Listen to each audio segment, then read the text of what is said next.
Also following breaking news on CBS News 24/7, the U.S. Supreme Court just reinstated a murder conviction in the disappearance of this little boy, New York's Etan Patz, one of the first missing children ever posted on milk cartons. Now, this all came after a lower court overturned the original verdict over how the judge answered a question from jurors.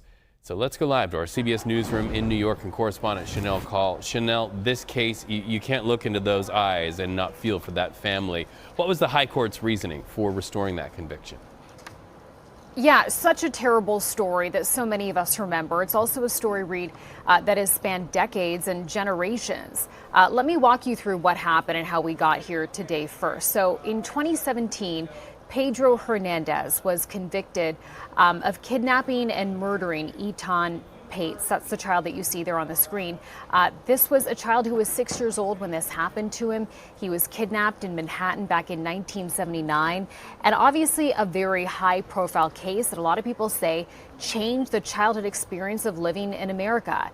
This story inspired a lot of fear for parents, not just here in New York, but across the country. So when it comes to Hernandez, he was put on trial twice. During his first trial, that ended in a mistrial.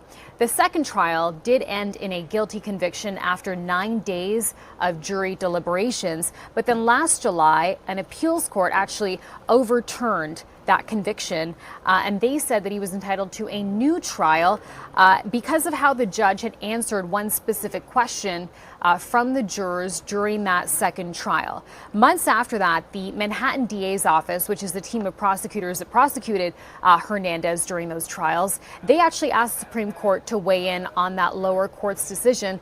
That's what brings us to today. We're seeing in this 10-page report the opinion released from the Supreme Court. They have now voted to restore his conviction.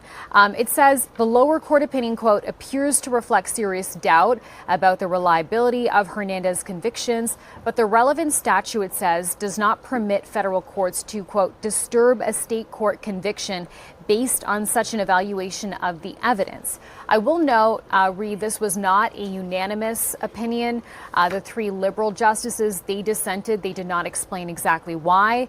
But in terms of what this means for Hernandez, he will now not get a new trial. He will be staying behind bars until at least 2037, when it appears he'll be eligible for parole. Meantime, his team of attorneys released a statement in response to this Supreme Court ruling today, saying, quote, we are firmly disappointed with the decision because we firmly believe that an innocent man is in jail for a crime he did not do. All right, Shanelle Kaul, following all these developments and more. Thank you so much.